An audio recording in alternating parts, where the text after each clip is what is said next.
అందరికీ నమస్కారం. Welcome to my channel. ఈరోజు మహాశివరాత్రి అంటే ఏమిటి, ఆ రోజు పాటించవలసిన ముఖ్యమైన అంశాల గురించి తెలుసుకునే ముందు మా ఛానల్ను సబ్స్క్రైబ్ చేసుకోండి. అమావాస్యకి ముందు వచ్చే కృష్ణపక్ష చతుర్దశి నాడే శివరాత్రి జరుపుకుంటారు. ప్రతి పండుగలు పగటిపూట జరుపుకుంటే ఈ పండుగ మాత్రం రాత్రిపూట జరుపుకుంటాము. మహాశివరాత్రి రోజున అర్ధరాత్రి 12 గంటలకు జ్యోతి స్వరూపుడైన శివుడు లింగ రూపంలో దర్శనమిచ్చే పవిత్ర పర్వదిన కాలం అది. శివరాత్రి రోజు పగలంతా ఉపవాసం ఉండి మనస్సును దైవచింతన గావిస్తూ రాత్రి సమయంలో శివుడి అనుగ్రహం కొరకు నిద్రపోకుండా జాగరణతో మెలకువతో భక్తి శ్రద్ధలతో అభిషేకాలు పూజలు భజనలు చేస్తారు. అందుచేత శివరాత్రిగా పిలువబడుతుంది. మహాశివరాత్రి హిందువులు ఎంతో గొప్ప పర్వదినంగా జరుపుకుంటారు. మహాశివరాత్రి రోజు పాటించవలసిన నియమాలు 3 ఉన్నాయి. ఏంటో తెలుసుకుందాము. 1. ఉపవాసం ఉండటం. 2. రాత్రి జాగరణ చేయడం. 3. శివనామ స్మరణతో అభిషేకాలు చేయడం. శివుడు లింగోద్భవ మూర్తిగా అవతరించడానికి ఒక పురాణ కథ ఉంది. ఒకానొక రోజు బ్రహ్మ విష్ణువుల మధ్య మాట పెరిగి వారిరువురిలో ఎవరి గొప్ప అని తేల్చుకోవాలనుకున్నారు. ఇద్దరి వాదన తారస్థాయికి చేరింది. ఇద్దరిలో ఎవరూ తగ్గలేదు. ఇదంతా చూస్తున్న శివుడు వారికి తన శక్తిని చూపించాలని మాఘమాస చతుర్దశి తిథి రోజు ఇద్దరికి మధ్య జ్యోతిర్లింగ రూపం దాల్చాడు. బ్రహ్మ విష్ణువులు లింగాకారంలో ఉన్న ఆ శివుని యొక్క ఆది అంతం తెలుసుకోవాలని విష్ణువు వరాహ రూపం ధరించి లింగాకారంలో ఉన్న శివలింగ అడుగు భాగాన్ని వెతుకుతూ వెళ్ళాడు. మరోవైపు బ్రహ్మ తన హంసవాహనం ఎక్కి ఆకాశమంతా తిరగడం ప్రారంభించాడు. వీరిద్దరూ ఎంత ప్రయత్నించినా ఆ లింగం యొక్క మొదలు చివర ఏదో అని తెలియక వెతుకుతూ అలసిపోయారు. చివరికి ఇక లాభం లేదనుకొని ఇద్దరు కలిసి శివుని వద్దకు చేరుకొని, మేము నీ శక్తిని తేల్చుకోలేకపోతున్నాము అని అడగగానే శివుడు చిరునవ్వు నవ్వి మీలో ఎవరు గొప్ప అనే పోటీతో వాదోపవాదనతో ఉన్నదానిని గమనించి మీ పోటీని తగ్గించడానికి నేను ఈ లింగాకారంగా అవతరించాల్సి వచ్చింది అని వారికి నిజ రూపంతో వివరించి చెబుతాడు. అప్పుడు బ్రహ్మ విష్ణువులు శివుడి ఆధిక్యతను గ్రహించి పూజించి కీర్తిస్తారు. ఆ రోజే మహాశివరాత్రి అయినదని పురాణ కథనం. శివరాత్రి నాడు చేయవలసిన శాస్త్ర విధులు.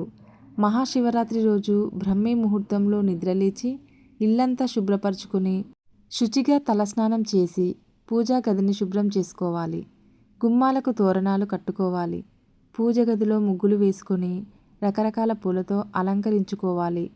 లింగాకారంలో ఉన్న శివునికి శుద్ధ జలంతో ఆవు పాలతో పంచామృతంతో వివిధ పూజా ద్రవ్యాలతో పుష్పాలతో అభిషేకించుకొని ముఖ్యంగా మారేడు దళాలను బిల్వ పత్రాలను తుమ్మి పూలను గోగుపూలు తెల్లని పూలతో శివనామాలను కానీ పంచాక్షరి మంత్రమైన ఓం నమః శివాయ అని స్మరిస్తూ పూజించాలి. తాంబూలం చిలగడ దుంప అరటిపండు జామపండు ఖర్జూర పండును సమర్పించి పూజ చేస్తున్న సమయంలో నిష్ఠతో శివ అష్టోత్తరం పంచాక్షరి మంత్రాన్ని పఠించాలి. ప్రాతకాలం నుండి ఉదయం 9 గంటల లోపు అభిషేకాలు చేసే పూజకు ఉత్తమ ఫలితాలు ఉంటాయి. మననం చేసే వారిని కాపాడేది మంత్రం అంటారు. కాబట్టి పరమేశ్వరుణ్ణి మనసులో నిరంతరం మననం చేసుకోవడం వలన అష్టైశ్వర్యాలు సుఖ సంతోషాలు భోగభాగ్యాలు కలుగుతాయి. శివరాత్రి రోజు అర్ధరాత్రి 12 గంటలకు లింగోద్భవం సమయం. ఈ సమయంలో గనక శివుణ్ణి అభిషేకిస్తే పునర్జన్మ ఉండదని ప్రతీతి. శివుడు అభిషేక ప్రియుడు. స్వామికి భక్తితో నీళ్లతో అభిషేకం చేసినా చాలు తమ భక్తుల భక్తికి స్వామి పొంగిపోతాడు. అందుకే శివుణ్ణి భోళాశంకరుడని పేరు. భగవత్ పూజకు భక్తి ప్రధానమని అర్థం చేసుకోవాలి. సాయంత్రం 6 గంటల నుండి మరుసటి రోజు 6 గంటల వరకు భక్తి శ్రద్ధలతో శివనామాలను శివపురాణం మొదలగునవి చదువుకుంటే విశేష శుభ ఫలితాలను పొందుతారు.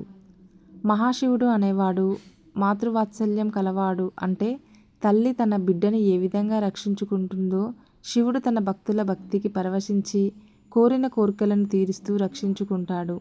ఈ మహాశివరాత్రికి పగలంతా ఉపవాసం ఉండి రాత్రంతా జాగరణ చేసి మరుసటి రోజు స్నానం చేసి మహానైవేద్యంగా అన్నం కూరలు వండి దేవునికి నివేదన చూపించి ఉపవాసం చేసిన వారు తినే కంటే ముందే ఆవుకు బియ్యం తోటకూర బెల్లం కలిపి తినిపించి గోమాతకు 3 ప్రదక్షిణలు చేసి ఆ తర్వాత పేదవారికి అంటే ఆకలితో అలమటించే వారికి అన్నదానం చేయాలి. పశుపక్షాదులకు కూడా ఏదైనా అవి తినే ఆహార పదార్థాలు మరియు త్రాగడానికి నీటిని వాటికి ఏర్పాటు చేయాలి. ఈ తంతు పూర్తి చేసిన తర్వాతనే తన ఉపవాస దీక్ష విరమించాలి. ఈ పద్ధతులతో చేస్తే ఎంతో పుణ్యప్రదంతో పాటు సమస్త గ్రహదోష నివారణ కలిగి దైవానుగ్రహం పొందుతారు. ముఖ్యంగా మనకు ఉన్న ఆకలి సాటి వారికి కూడా ఉందని గ్రహించి భగవంతుని అనుగ్రహం వలన మనకు కలిగిన దానిలో మనకున్న సంపదలో లోక కళ్యాణార్థం మన వంతుగా కర్తవ్య బాధ్యతను చేపడితే ఆ భగవంతుడు మన దానధర్మ బుద్ధికి మెచ్చి కోరిన కోరికలు తీర్చి అన్ని విధాల రక్షణగా తోడు నీడగా నిలుస్తాడు. సాక్షాత్తు పరమశివుడు తన భక్తుల బాధలను స్వీకరించడానికి భిక్షాటన చేస్తూ వారు చేసే దానాలను ఏ రూపంలోనైనా వచ్చి భిక్ష తీసుకుని దానం చేసిన వారిని అనుగ్రహిస్తాడు. ఈ సూక్ష్మ పరమార్థమైన విషయాన్ని గ్రహిస్తే దైవాంశ సంభూతులమవుతాము. దాన ధర్మాలు చేస్తే తిరిగి మనకు చెలిమిలో నీరును తోడితే తిరిగి కొత్త నీరు ఏ విధంగా పుట్టుక వస్తుందో అదేవిధంగా మన దాన ధర్మ పుణ్యఫలం మనకు మన కుటుంబ సభ్యులకు ఏదో రకంగా లభిస్తుంది. మహాశివరాత్రి రోజున పరమేశ్వరుని ఆరాధించడమే కాకుండా ఏ తప్పులు చేయకూడదని అబద్ధాలు చెప్పకూడదని విశ్వసిస్తారు. ఏడాది పొడుగునా ఏ పూజలు చేయని వారు కూడా మహాశివరాత్రి నాడు ఈశ్వరుని ప్రార్థించి శివ సన్నిధి పొందినట్లు పురాణాల్లో ఎన్నో కథలు ఉన్నాయి. ఆఖరికి పాపాత్ములు కూడా శివరాత్రి రోజున అనుకోకుండా నియమాలు పాటించినా సరే ముక్తి లభిస్తుంది అంటారు. గుణనిధి కథ ఇందుకు సాక్ష్యం. శివుని ప్రసన్నం చేసుకోవడం చాలా తేలిక, అందుకే భక్తవశంకర అన్నారు. బ్రాహ్మణ కుటుంబంలో పుట్టిన గుణనిధికి ఏ ఆచారాలు పట్టవు. దుర్గుణాలన్నీ అలవరుచుకుంటాడు. అన్ని విధాలుగా పతనమైన అతను మహాశివరాత్రి నాడు కావాలని కాకుండా అన్నం దొరక్క ఉపవాసం ఉంటాడు. ప్రసాదం దొరుకుతుందనే ఆశతో దేవాలయానికి వెళ్తాడు. చీకటిలో కనిపించక అవసరం కోసం దీపం వెలిగిస్తాడు. జాగారంలో తూగుతున్న భక్తుల అలకిడికి భయపడి పారిపోబోయి అనుకోకుండా శివసన్నిధిలో ప్రాణాలు విడుస్తాడు. ఆ విధంగా ముక్తి పొందుతాడు. మహాశివరాత్రికి అంతటి మహత్యం ఉంది. Thank you for watching. Please subscribe my channel.